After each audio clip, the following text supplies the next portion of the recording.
This is Live in the Studio with G2.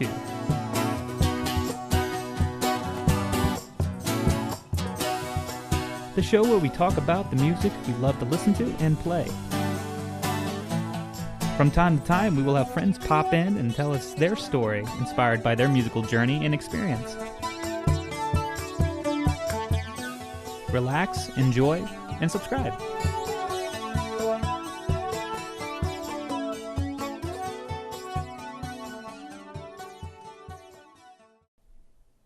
Well, welcome back, everybody. Here we are for the next episode of Live from the Studio. Hello. Hi. How's everybody doing this go around this week? We ask them that like they can respond. Yeah, really. I'm gonna get these sounds right here. So this week we chose to talk about. I guess it's a group that I consider a favorite from way back. Hall Oats, Daryl Hall and John Oates. Yeah, no. Have you ever heard of that group? Have I? If you haven't heard of Hall Oats, then you're seriously been living under a rock. I mean, they're one of the greatest duos. Oh, they changed everything. Of all time. Yeah. I think actually they've as far as hits go, they have the most hits of any pop duo or R&B duo or something like that of all time. That's very possible. I think that's right. what they're they got some kind of recognition of some kind, but they're just geniuses together. The influence that they had early on is what's really interesting to me. You know, the way they come from. Of course, they come from Philly, and the influences of music in Philly at that time is what kind of created their sound. Now, a lot of people, I don't know if you know this, but a lot of people, when they think of Hall & Oates, they think of a duo. And Hall & Oates isn't really, they don't consider themselves a duo. They're two individual artists with somewhat unique sounds that choose to play together as as you will, a band. And that's why you see a lot of the songs, if you look at who wrote what, they write individually and then sometimes collaborate. Yes. It's the separation that they have, and then, of them doing their own little thing, because Daryl Hall does his own thing and John Oates does his own thing, and they sound different. Little similarities, but mostly it's different from each other. But when they get back together, it's like it's a groove they get into. Yeah, and that's funny. When they get back together, a lot of people thought for the longest time that they broke up, and they really have never broken up. They've gone off and breaks. They've taken breaks. They've done side projects. But they're still a group, as they were in the very beginning. And there's a lot of groups out there that were really successful all at once, or had a good string of successful number one hits that a lot of people think that they've broken up. And they haven't. They just took a break.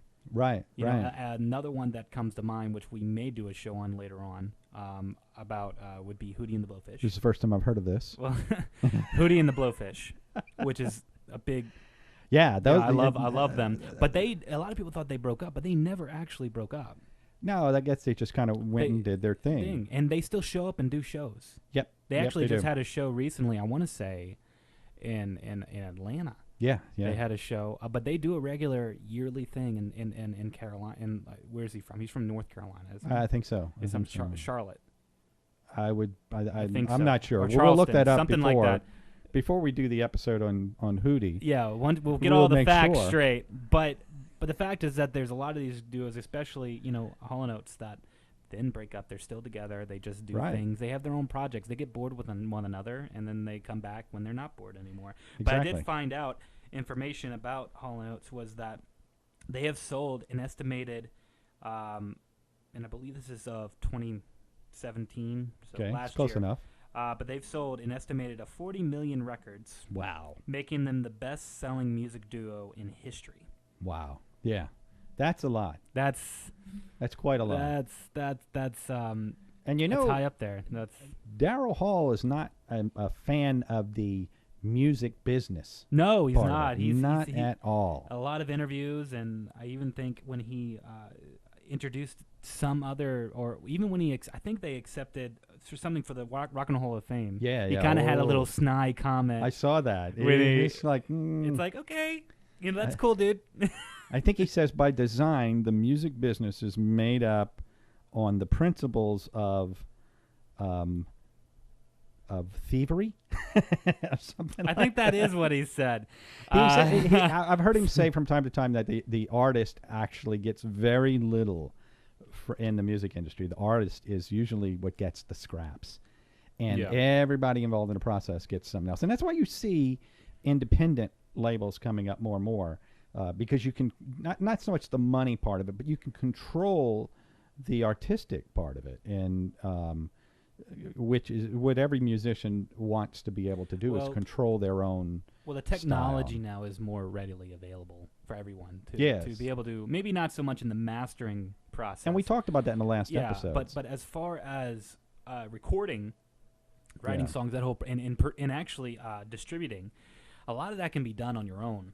And a lot of people do that. There's a lot of artists that do that, and I kind of feel like you hear about the way that the music industry was, in the late 50s, early 60s. Right about the time when they were coming up. Yeah, where anybody could record, something, and then just, like for a dime or something, you could record some kind of thing, little one song, little record, and then you could like just a drugstore recording, and then you'd play at these places, and all of a sudden you see these acts or these artists get up and get famous, real quick, and get found. Of course, there's not a lot of people finding others now, but the process of recording something your own and distributing it on the street or something like that, it's kind of going back to that in a way. It started out that way, where your indie, what we call indie labels now, were just a guy who had a furniture store, and on the side he would record bands in the local area. Or knew a guy that used to record church choirs. Yeah. It's like, hey, I'll give you a couple bucks. Yeah, exactly. Can you just record my band? But it was all about distribution. Yeah. And what they did then was, and even now, I mean, Daryl Hall will say, you didn't make the money off of the record as much as you made it off of concerts, out of playing live. Yeah. And so he considers Hall and Oates to be a live band still today. Yeah. And it's true even today. It went through independent record labels, and then it got up to the big name record labels, and now it's back down to the independent, which is great. Like you said, the days of somebody finding somebody playing is very slim. We had a brief resurgence of that with YouTube, where people, YouTube is the way now, and it's still doing it, but it's not. I really feel like it's going back to the more places you play. Yeah, but even then, the find the venues now is harder. Well, and that's why you see more of YouTube stuff. That's why you see more of what we are doing here. There's a lot of bands that do this, because the technology, like you said, the technology is available to be able to do this in your own home studio, and then the distribution source, which is YouTube and the social medias, are there. Mm-hmm. The way Daryl Hall put that was so just simplistic with it about performing and whatnot, because I feel like there's two schools of thoughts with someone that records music or writes music or plays it. There's people that like to get into the studio, and record and keep recording and then kind of mix it down and everything, and there's others that they hate that and they just want to perform. I personally don't like recording. I don't like that process. It's necessary to a certain extent, but I hate it, because it's to me it's not that fun, because you record a little thing and then you have to sit there and listen to it and say, I don't know if I really like that. I could do that better. And then you do it again and then again and again, and all of a sudden you're down to like 10 takes, and you're like, what were we doing? You still don't feel like you've gotten it. I know. I would rather get out, play, and in front of a crowd of people, and whatever happens, and you get that, and that's how you learn. When we record here, like we said before, we record as if we're playing live somewhere, and what happens. What we capture. There's little parts that we could tweak, but we've already recorded it, so we can't. But the moment has passed. The moment has passed. But no, it's just it's more simple to me in a positive way to just I like the perform, organicness of it. yeah, rather than sit in the studio all day and just record crap, track after track, and then have some engineer put it together for it. I don't think that's really. I think you could do that better. And it's like I'm over it. Yeah. I'm over that. I mean, I like recording for this purpose and getting out there and having a live performance somewhere and posting it online so people can kind of see what we do. But I like the live. I like the playing in front of. I don't care how many people it is or how little people. It doesn't matter. It doesn't really matter. I like doing it. But that's why the way that we set up to where we're recording something, but we're still kind of playing it live. We're not, I'm playing the guitar part, recording that, and then singing vocals and recording that, then harmonies. Everything is on the spot, and that's why I like it, because that is the truest way to record if you like performing. Yeah, what you were referring to, that playing an instrument and then going back and playing, they consider that tracking. Yeah, and I'm. I get bored. I don't know all the lingos. I don't know the nomenclature. I don't know all the lingo. It gets tiring. I mean, it's like he said, it's necessary. If you're doing it for a label, they want the best product out there, and they're not going to play around, and so they're spending a lot of money on you. But if you're doing it independently, you have the luxury of making mistakes, which is good to the process, and re-recording it. And if it's not something you're happy with, come back and do it again. You have the luxury of that. And that's what I like about the re-emergence of the independent artist and the independent record label.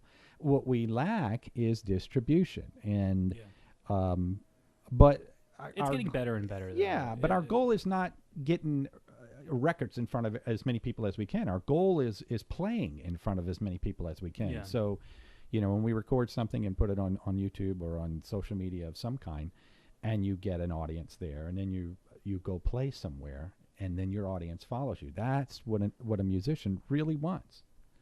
We should have an episode, later on. We have a whole bunch of ideas of episodes, and if you guys ever see something that you want us to do or talk about or something, please message us or comment and whatnot. But we are always thinking of different episodes, and I think a good episode would be the type of venues that are suited to the type of music that you want to play. Because there's truth to getting out to as many people as possible. That's true, but it's also about the right gig. Yeah, you got to put yourself on the right stage. Yeah, you have to put yourself in the right audience too, because if you play reggae music, they're probably not going to like you in a country bar, or a barbecue joint. Like good old Blues Brothers boys. Good old Blues Brothers boys. No, it's true. It's just you have to find your audience when you're searching for your voice, your music, and the style that you love to play, or it just comes out naturally. When you decide that, you also need to think about the audience that is going to appreciate that, because as much as we want everyone to appreciate our music, most won't. That's right. So you got to find that group of people, and that's okay. And just appeal to that group of people, because that group of people are the ones that are listening and the ones that want to see you play. And speaking of playing, why don't we do a song? Yeah, sorry, I get off track. It's called off tracking. Off tracking. Oh, okay. All right, let's not say that again. Let's do a Hall Oats song. Yeah, let's do. Why not? We're gonna do Maneater. Maneater, yeah. Which was a big hit for them. It was, and it wasn't. They didn't think it was going to be. They were unsure, and actually, very few times though do you think this is going to be a hit. No, yeah. And the thing about Maneater that was kind of interesting was that, of course, John Oates wrote a lot of the music for Hall Oats, and he originally wrote it as a reggae song, as a style, like that island feel. Yeah, not reggae per se, no, not but the rhythm, Bob the Marley, but the groove of it, where it's like dun, dun, dun, dun, yeah, all that type of rhythm. But I think the producer or the co-writer said, I don't know, let's do something a little bit, and then a little bit more into the Motown. Like I think that was Daryl. It might have been Daryl that kind of was okay with that. I don't think he brought it up. Really? Okay. I think it was the producer, but he was like, yeah, let's do that. So he kind of came up with the with dun dun dun dun dun dun dun dun dun dun. Yeah. That keyboard part that's so, known for that song. Yeah. But we actually did it a little bit more into a reggae style. We do it a little more like I don't know if it's the original. I don't know. At this point, it's kind of up to hearsay, but it had a good groove to it. So we just kind of went with it. So yeah. So here and again, remember, every time we play it, it's a little different. We're surprised as well. So without further ado, ladies and gentlemen, here's Maneater as done by G2. Enjoy.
comes.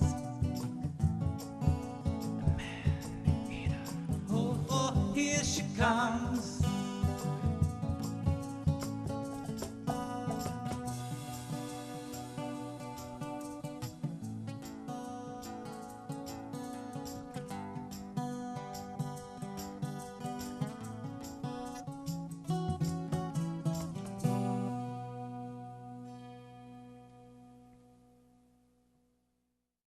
All right, so there we go. Yeah.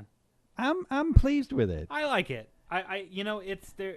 I've noticed little things that I'd like to redo, but again, Yeah. that's all about a live That's performance. a live It's performance. done. Yeah. It's done. You can't go back. Now, it's done. It's done. Now, here's something interesting about Maneater. A lot of people think that's about a girl, and it's not. No. No, the Maneater is New York City. And now, it has been influenced by a girl. Yes. But the Maneater is the city. You know, she'll rip your world apart. The she is the city of New York. So that's kind of interesting. I always like to, when you hear a song, you go, wonder what they were thinking. What is that supposed to be? What was that about? This is interesting to me that it's about the New York City atmosphere. And a lot of artists have sung about the New York City life. No, it's a very big inspiration for a lot of artists, especially ones coming out of the 80s, because the 80s had a huge, that was the center of the music industry in that time, in the 80s. And then in the 90s, it went more towards the West Coast, near Seattle. Right. And, so it has little different pockets. But I was just looking that up, and, it's where it says, I was checking it. I was ahead of you, because I didn't want you to say something that was wrong. See, I don't have to look up the notes. I live them.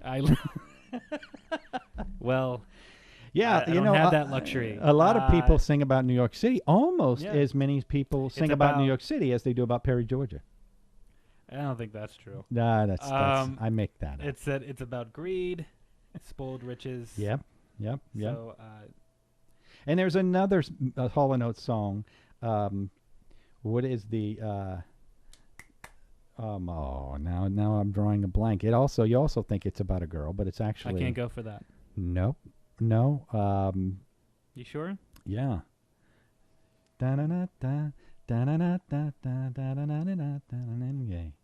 Oh, Rich Girl. Rich Girl. It's not about a girl. Gone too far, and you know it don't matter anyway. It's about a boy.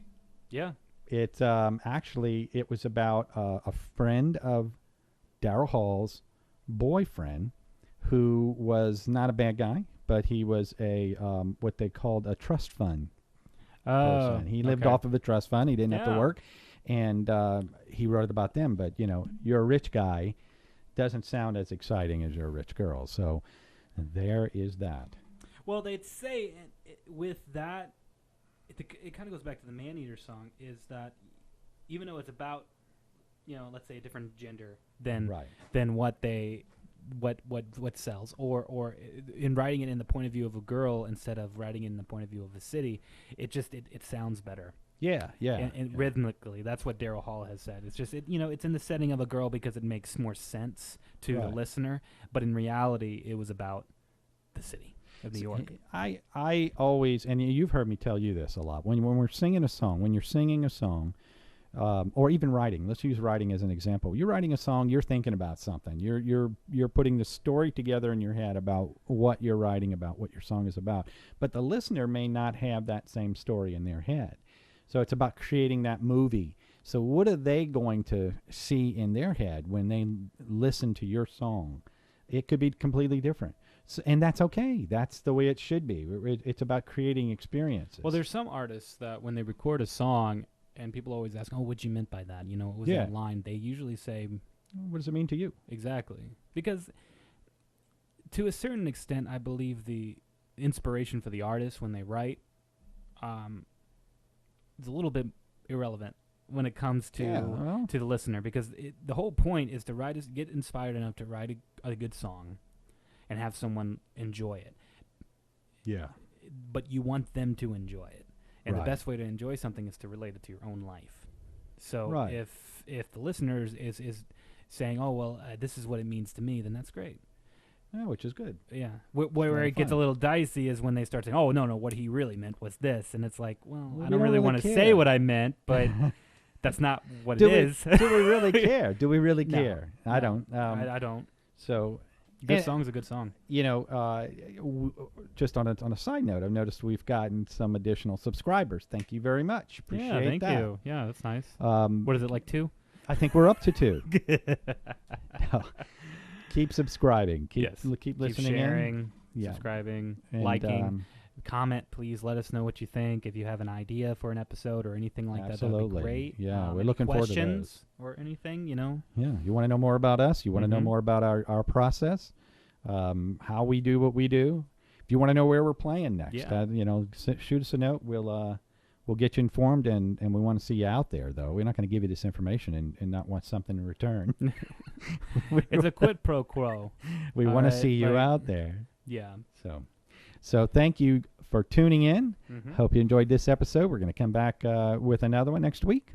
Yeah, sounds good. I'm not sure what the topic is going to be, but stay tuned. It'll be something fun. I can guarantee that.